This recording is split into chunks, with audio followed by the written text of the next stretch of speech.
You are listening to Productivity Straight Talk with your host, Amber De La Garza. Amber is a sought-after productivity coach, trainer, speaker, and writer who gives entrepreneurs the straight talk on personal productivity. No BS, fluff, or overused jargon. Just actionable strategies to get results and succeed in business. And here is your host, Amber De La Garza, the Productivity Specialist. Welcome, and thank you for listening to Productivity Straight Talk. Today is episode 157, Hiring. Might need to kiss a lot of frogs to find your prince. If you're a business owner who wants to improve your time management and elevate your productivity so you can maximize profits, reduce stress, and make time for what matters most, then you're in the right place, and I'm so glad you've joined me. We're going to be diving into the topic of continuing to look for your next hire, even when it feels so freaking hard, so that you can find that talented diamond in the rough who's going to fill that empty role in a way that best supports you and your business. Now, before we jump in though, I want to make sure you get your hands on my free Take Back Your Time mini training.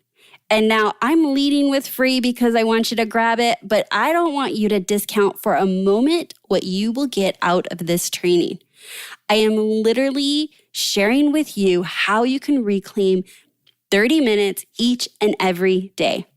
Now, if you are ever telling yourself or others or mumbling under your breath that you wish you had more time, then you need to go take this training. So head on over to theproductivityspecialist.com/take back your time. And now let's get to the straight talk. We are going to have some straight talk today. Some straight talk about hiring, some of my really hard, crappy stories with hiring, some of my amazing stories with hiring, the mindset and chatter and conversations that go on in our head, and how, if that takes over, will ultimately sabotage your success. I really, truly believe that we are coming into a time very soon as things are reopening and normalizing post-COVID-19 that there is a real need to hire. And that's good. It's actually a good thing, but I know that it has felt very hard in the past for many of you. Why would you need to hire right now? Well, first of all, here are some trends and things that I saw while coaching my clients during COVID-19.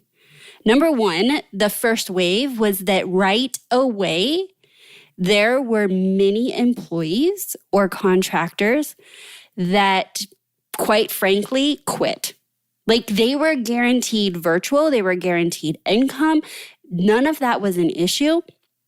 But because of personal responsibilities, having kids at home, the stress of what COVID-19 was doing, they quit because they could not perform and they could not give to the position as they once had been able to. And that was incredibly unfortunate. But as I was talking with each of the business owners, it was kind of like that sigh of relief because in the back of your head, you're thinking, how am I going to pay for these employees? Like, how bad is this going to get? What is going to actually happen to my business? But then the reality sets in that while you may have been slower, we are getting ready to ramp up and business is going to become more normal, and yet you lost key employees.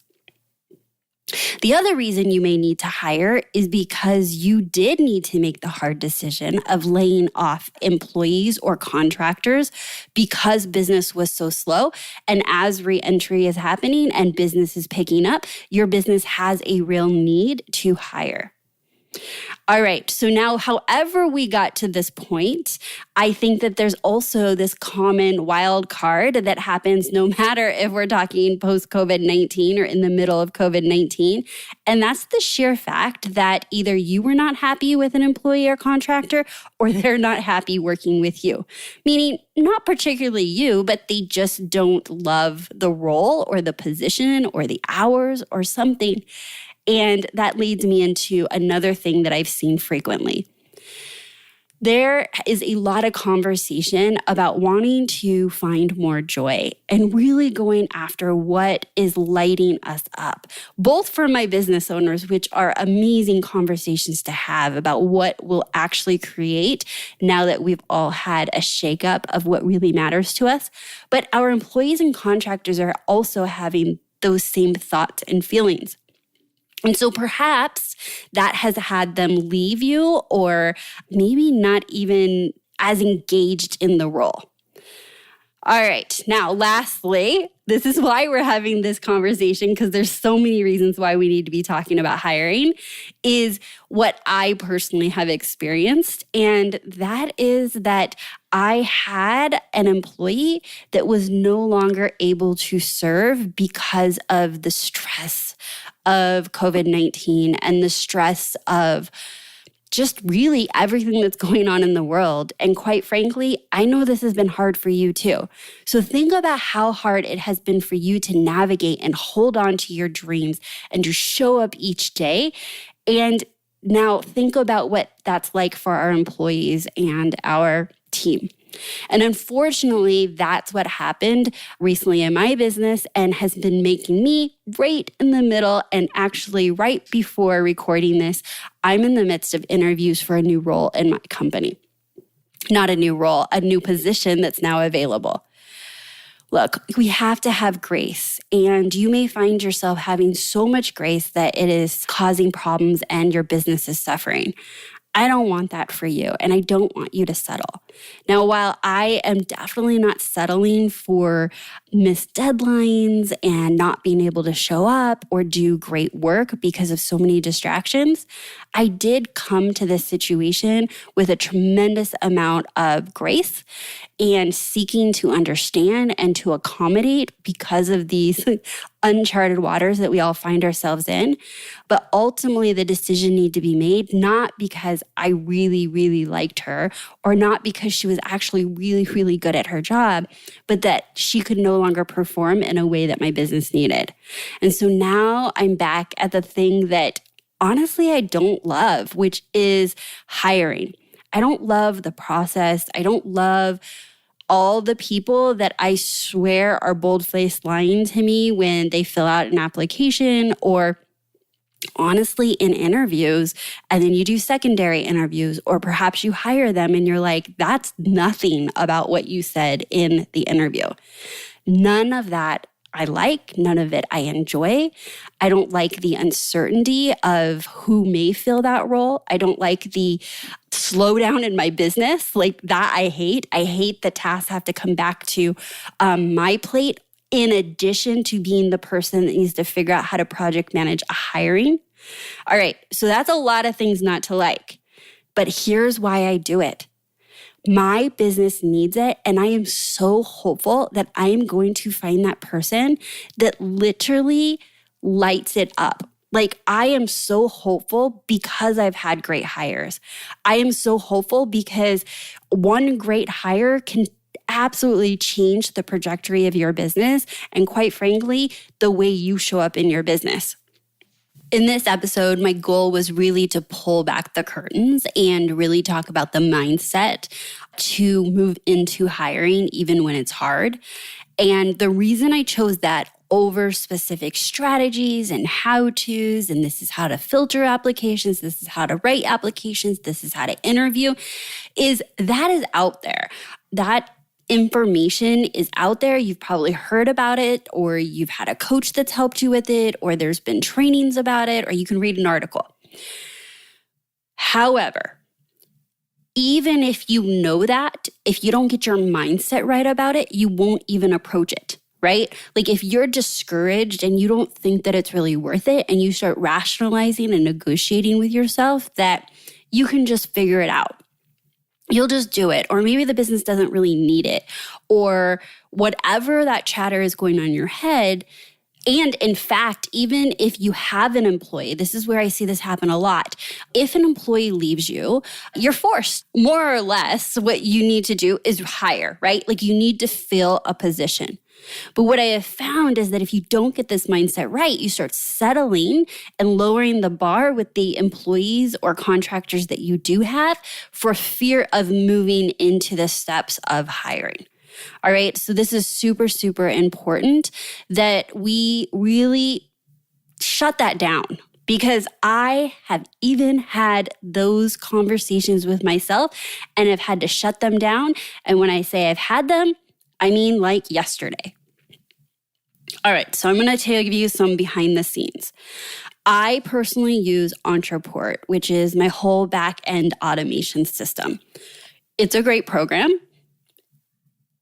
It's robust, and it's very limited in who has a lot of experience in Entreport, okay? And I'm hesitant and I'm slowing down and choosing the words that I'm sharing with you because I don't want to come from like limited thinking. But it is a highly in-demand skill set to really help somebody with Entreport in the way that I need it in my business. I need someone that can be the implementer, but also the strategist, and those don't often go together. And then to take it up another notch is I use something called Access LA for my courses, programs, and you've heard it first, soon to come membership. Those two play amazingly well together. But now to find someone that has Entreport experience, that does not just specialize in being the implementer, being told what to do, but also the strategist, and also has Access Ally experience, has been a role that has been difficult to fill and keep filled in my business. Now, here is the part that you may really resonate with. I am really good in Entreport. It is like my geek out language. Like I will watch videos while I'm putting my makeup on about Entreport for no good reason, right? Like I like it. I understand it. My brain works that way. And I was honestly the person handling my back end Entreport for quite a while before I started outsourcing it. But I outsourced it not because there was a need from me personally, because I didn't obtain the skill set, but because I was definitely walking my talk. Being an Entreport and doing the task, no matter how skilled or how natural it comes to me to think that way, is not the best use of my time. Every minute I'm in there is robbing me of time, energy, and attention that I could be investing in activities that are not hireable, that my business absolutely needs from me. And so while this position is incredibly difficult to fill, I'm also double challenged with the fact that I'm like, fine, I'll just do it. Like I can do it. But I'm holding my feet to the fire, and I am not going to cave into that thinking and rationalize that and say that that's okay, because my dreams are so big for what I want to do with my business that there is no rational sense, my future casting of my business, for me to ever be an Entreport and the primary person in my business to do it. However, when I've gone through interviews that I swear they think I have a third eye, or their application, I've checked applications and I'm like thinking, do I need to confirm their name? Like there's no way that application goes with the person I'm speaking to, right? Like so odd. But it's worth it. So I am kissing a lot of frogs because I am so hopeful that I'll find my prince or princess, whatever works out. I don't care which one I get. I just want that person that is going to be that diamond in the rough that adds to my business, that allows my business to go to that next level. And that is this current situation that I'm in. And I can teeter from hour to hour, interview to interview, and be like, oh my gosh, like maybe we should just put a hold on hiring. Maybe after these projects that we're already working on. But that is just not the case. And this also came back to circle back to the conversation, is that when my previous person wasn't performing, I knew that I needed to make those decisions not based on how I felt, because as a person or as someone that cares incredibly about that person that's been on my team, I couldn't make decisions based on the way that I felt. I had to make them logically based on what the business needs. So let's go into one of the interviews I had, because in the last week, I actually offered somebody the position. So we go through the whole pre-work, pre-application, get on an interview. I have an interview with her. She's my second of 4 interviews last week. And then this week, I have had 2 more, so 6 total. So last week, she was my second interview. The first one I knew absolutely was not. In fact, plug ears if you have little ones, or mute me for a minute.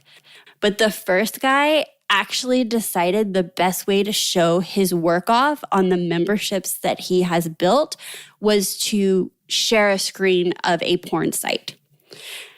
I can't even put words to how horrified I was and how epically bad that interview was and discouraging. And this is not even the platform to tell you how enraged, right? So that is exactly what happened. Like, I want to share these stories because they're real stories, and I can't imagine they're only happening to me.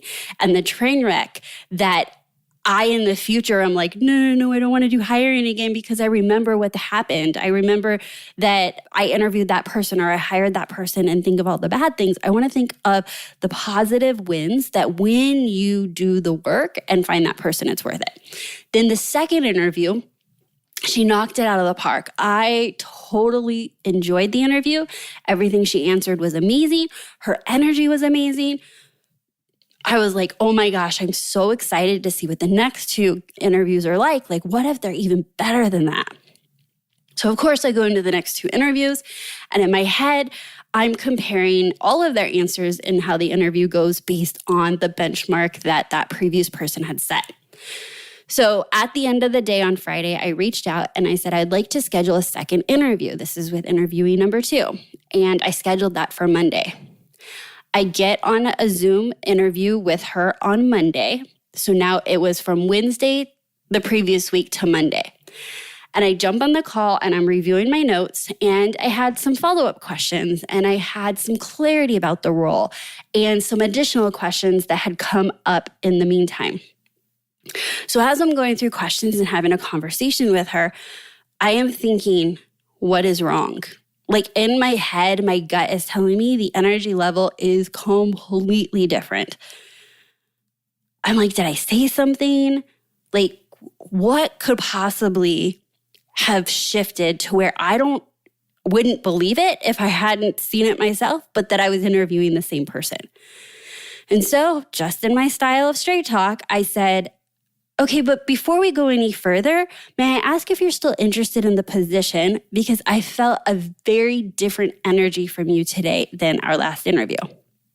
And, it was really direct, but it was what was on my mind. And all these stories were going through my head on why her energy was different. And honestly, they're stories. Like, none of it could have any truth to it. And so the best thing to go about it is to ask. So I asked, and she was taken back, and she's like, no, it's probably just because it's later in the day. I don't know what you're talking about. And I said, okay, well, I apologize. I just wanted to give a platform and an opportunity to share anything you'd like to share, or to let me know where you're at. No. And so on that interview, the second one, she shared with me she couldn't start for 2 weeks. And in the previous interview, I was clear that I needed someone to fill the role right away, and that was no problem, and that she could bring me on right away. So now we're in the second interview, and she let me know, actually, I looked at my projects. I can't start until the 1st of the next month. And I was like, okay. But by this time, I was like, oh man, I really liked her, and she has all the skill sets. I said, okay, that can work, and I'll work with you, but would you be willing to do a half-a-day training to really let me pour into you, get you ramped up, and so you can hit the ground running? That way we don't lose any more time between my last person leaving. And she said, yeah. And I go, all right, how about July 1st between these times and these times? And by this time, I had already made her the offer contingent upon her references, right? And I said, okay, well, I'd like your references. And as long as everything comes back, I would like to go ahead and tentatively set a date for the first of the month. And in the meantime, we'll finalize contracts and all that kind of stuff. Everything was green-lighted. And she was hesitant to say yes to that date. And so I said, okay, no, I'm not trying to put you on the spot. Why don't you let me know if you're available on the 1st and what works for you? And then shoot me back some dates. And we'll go from there along with reviewing of the contracts and references and all of that over the next couple of weeks. All right, good. Then the next morning, I get an email with her references with like 2 lines that says, upon further review of my projects, I actually can't start for a month, so I totally understand if you need to hire somebody else. And here's my references below. I was so blown away.